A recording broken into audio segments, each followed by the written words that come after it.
नमस्कार, मी गणेश शिंदे. आपल्या सर्वांचं राजमुद्रा न्यूज लाईव्हच्या समाजमुद्रा या सत्रामध्ये मनपूर्वक स्वागत. समाजमुद्रा या सत्रामध्ये आपल्यासोबत आहेत लोहा कंधार च्या अधिकृत शेतकरी कामगार पक्षाच्या अधिकृत उमेदवार आशाताई शिंदे. ताई, आपल्या चॅनलमध्ये स्वागत आहे. नमस्कार.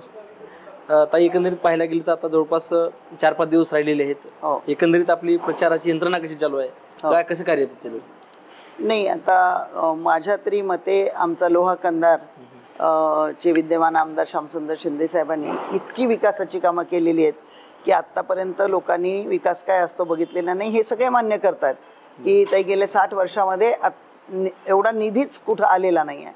त्या निधीला बघून लोकांचा कल जास्तीत जास्त की बाबा साहेबांनी कामं केली जी आत्तापर्यंत झाली नाही आहेत, किंवा निस्वार्थी सेवा जी म्हणतात सगळ्यांची ती झालेली आहे. त्याच्यामुळे लोकांचा कल एकदम चांगला आहे, प्रचंड प्रतिसाद आहे.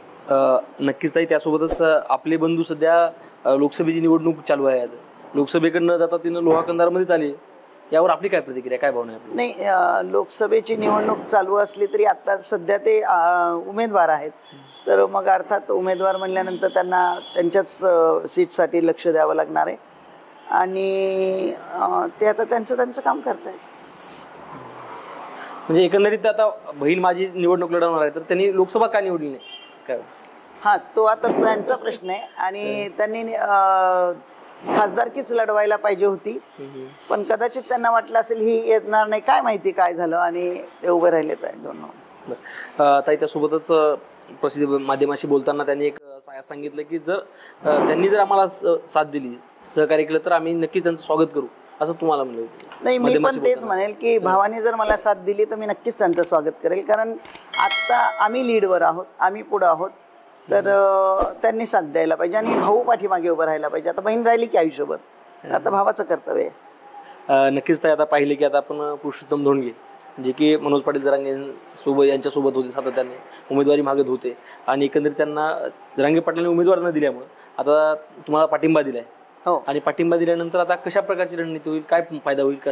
हो, त्यांनी पाठिंबा दिल्यामुळं, पुरुषोत्तम धोंडगेंनी पाठिंबा दिल्यामुळं, म्हणजेच जरांगे पाटलांनी पाठिंबा दिल्यामुळं खूप असा फरक पडणार आहे. कारण गावागावामध्ये जो तरुण आहे, मराठा तरुण आहे, तो असा स्तब्ध होता की निर्णय काय होईल म्हणून, आणि आता तो निर्णय झाला आहे. त्याच्यामुळे एकदम उत्साहाने मुलं फिरत आहेत आणि माझ्याकडं आलेली आहेत, तर त्याचा नक्कीच जिंकण्यामध्ये वाटा असेल.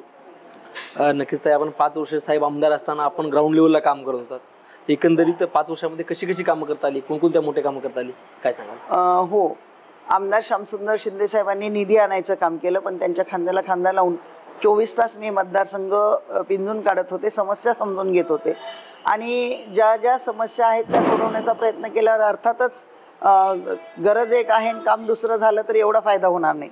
पण मी नेहमीच भाषणात सांगत असते आजकाल की 27 गावाचा संपर्क तुटत होता. अजून बरीच गावं आहेत, पण माझ्यापर्यंत 27 गावचे लोक पोहोचले होते आणि ती पाहणी करण्यासाठी मी गेले होते. त्या 27ही गावाला जोडण्याचं, म्हणजे संपर्क जोडण्याचं, म्हणजे पूल करण्याचं काम, 2-2 कोटीचे पूल आमदार श्यामसुंदर शिंदे साहेबांकडून झालेले आहेत. ते मी स्वतः प्रस्तावित केलेले आहेत.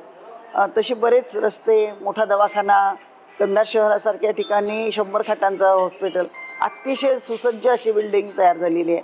कंधार शहर आहे, तालुका प्लेस आहे, आणि त्याला जोडणारे सगळे रस्ते आमदार श्यामसुंदर शिंदे साहेबांमुळे झाले. आणि मोठी जी शहर आहेत दुसरे, सावरगाव असो, कलंबर असो, माळाकुळी असो, तर ह्या अशा ठिकाणी पण मुख्य रस्ते आहेत ते साहेबांनी केलेले आहेत. त्याच्यामुळं प्रतिसाद तर खूप आहे. आता छोटं गाव ढगे पिंपळगाव, मी काल गेले, मलाही माहिती नव्हतं तेवढा निधी दिला. काल दुपारी गेले होते, ते म्हणे ताई आमच्या गावामध्ये 3,20 लाखाचा निधी दिलेला आहे. आता डोलारा 400 मतांचं गाव आहे, 10 कोटी निधी दिलेला आहे. गावाचा संपर्क जोडण्यासाठी 2 कोटी, आणि शाळेत जायला मुलांना रस्ता नव्हता, 8 कोटीचा रस्ता. म्हणजे अशा पद्धतीची कामं झाली आहेत, त्याच्यामुळे आम्ही निश्चिंत आहोत. ताई, त्यासोबतच जर आपल्याला पुन्हा एकदा साहेबांना संधी 2019ला मिळाली, 2024ला जर आपल्याला संधी मिळाली, तर येणाऱ्या काळामध्ये काय कामं होतील, काय योजना? हो, जर संधी मिळाली तर साहेबांचे एक स्वप्न होतं की सिंचन, शेतकऱ्यांचे प्रश्न सोडवणं, आणि त्यांनी 24 तलाव मंजूर करून आणले होते. ते तलाव पूर्ण करण्याचं काम, विष्णुपुरी प्रकल्पासाठी 160 कोटी रुपये मंजूर करून आणले होते, पण काही लोकांनी ते थांबवले. खरं तर तो जिल्ह्याचा प्रश्न आहे आणि जिल्ह्याचा प्रश्न जिल्ह्याच्या कुठल्या आमदारांना न सोडवता आमदार श्यामसुंदर शिंदे साहेबांनी सोडवला होता. जे 3 वेळा पाईप बदलावं लागत होते ते आत्तापर्यंत कोणीही त्याचं दखल घेतली नव्हती. तर तशा पद्धतीची बरीच कामं आहेत आणि ती कामं कंप्लीट करण्याचा मी प्रयत्न करेन.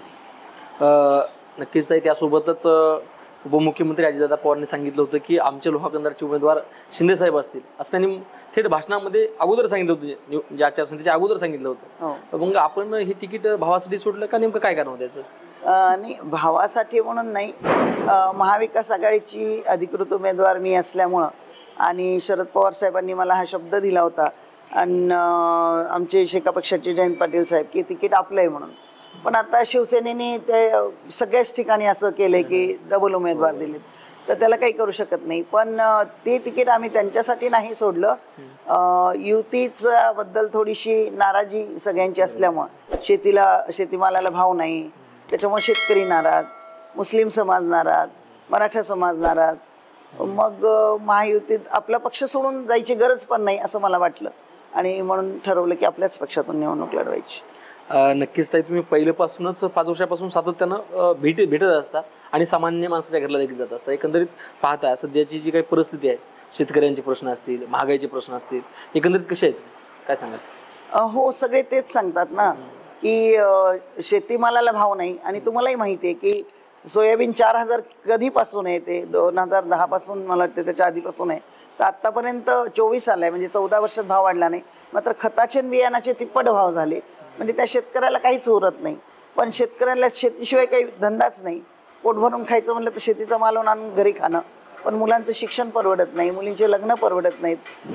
तर शेतकरी सुखी असला तरच आपला देश सुखी होऊ शकतो, कारण 70% जनता शेती करते. त्याच्यामुळं मला पण एक त्याचं कुठंतरी खंत आहे की बाबा हे असं व्हायला नको. आणि बरेच जे निर्णय आहेत गेल्या 5 वर्षामध्ये, सरकारचं जे धोरण आहे ते काही जनहिताचं धोरण मला दिसलं नाही. फोडाफोडीचं राजकारण आणि त्याच्यातून सत्ता मिळवणं, तर ह्याच्या मी अगेन्स्ट असल्यामुळं मी काही तिकडे गेले नाही. नक्की सध्या महाराष्ट्रामध्ये आपण पाहिलं की फोडाफोडी झाली, एका घरातले 2 उमेदवार झाले. एकंदरीत ही महाराष्ट्राची संस्कृती, महाराष्ट्र आपण म्हटलं जातो, सध्या महाराष्ट्राचं कसं वाटतं राजकारणासंदर्भात? तेच, महाराष्ट्राची संस्कृती एकत्र कुटुंब राहणं आहे.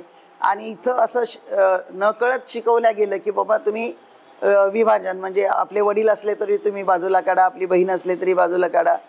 आणि ते आपले महाराष्ट्रीय संस्कृतीत, भारतीय संस्कृतीत बसत नाही. आणि जनता हे सगळे जाणते आणि सगळ्या ज्येष्ठांना त्याचं वाईट वाटते की हे काय चाललंय, काय शिकवतात.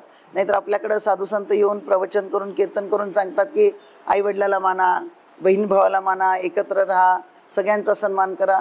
आणि नेमकं इथं त्याच्या विरुद्ध होते. तर त्याची दखल जनता घेते. त्याचं उदाहरण म्हणजे आपले इथले नेते दुसऱ्या पक्षामध्ये गेले आणि सगळे असं झालं की 2 बलाढ्य नेते एकत्र आले, म्हणजे ही तर सीट येणारच, पण मराठवाड्यातल्या सगळ्या सीट येतील. पण जनतेला माहिती आहे की आपण नेमकं काय करायचं. मोठे नेते जरी गेले तर आपण काय करायचं, त्यांच्या बोटामध्ये डॉक्टर बाबासाहेब आंबेडकरांनी ताकद दिलेली आहे मतदानातून दाखवून द्यायला, आणि त्याचे रिझल्ट तुम्ही बघितलेले आहेत. त्याच्यामुळं आत्ताही रिझल्ट आमच्याच बाजूने लागेल असं मला वाटतं. नक्कीच आहे. त्यासोबत राजमुद्रा न्यूजच्या माध्यमातून आपण मतदारसंघातील जनतेला काय आवाहन कराल, काय सांगाल? मी लोहा कंधारमधील जनतेला हेच आवाहन करेल की महाविकास आघाडीची अधिकृत उमेदवार मी सौ आशा श्यामसुंदर शिंदे आहे आणि माझी निशाणी शिट्टी आहे. नाहीतर एक दुसरी डम्मी उमेदवार उभी केलेली आहे आशा शिंदे, आणि तिची निशाणी फिरत आहे. तर ती निशाणी न लक्षात घेता तुमचं काम करणारी आशाताई शिंदे ही, मी आशाताई शिंदे, आणि माझी निशाणी शिट्टी. कारण ती उमेदवार, तिला तुम्ही कधीही बघू शकणार नाही, ती आपल्या मतदारसंघातली नाही आहे, बाहेरून आयात केलेली आहे. तर शिट्टी वाजवून आणि शिट्टीचं म्हणजे वरून 3ऱ्या क्रमांकाचं बटन दाबून मला विजयी करा आणि विधानसभेत पाठवा. आपल्या कंधार लोह्याचा इतिहास घडवा, महिलेला प्राधान्य दिलेलं आहे, तर महिलेला विधानसभेत पाठवा अशी, तुमच्या बहिणीला, तुमच्या मुलीला विधानसभेत पाठवा अशी विनंती करतो. धन्यवाद ताई, आपण वेळातला वेळ काढून संवाद साधल्याबद्दल आपले मनापासून खूप खूप धन्यवाद. हे होते शेतकरी कामगार पक्षाच्या नेत्या, तशाच लोहा कंधार विधानसभा मतदारसंघाच्या अधिकृत उमेदवार आशाताई शिंदे यांच्या संदर्भात आपण संवाद साधलेला आहे. या संदर्भात आपल्यालाही काही प्रश्न असतील, आपण प्रश्न कॉमेंट बॉक्स टाकून विचारू शकता. त्याचे उत्तर आपण जाणून घेण्याचा प्रयत्न करूया. आणि राजमुद्रा न्यूजचे असे वेगवेगळे होणारे सत्र हे नक्की पाहत राहा. धन्यवाद ताई. धन्यवाद.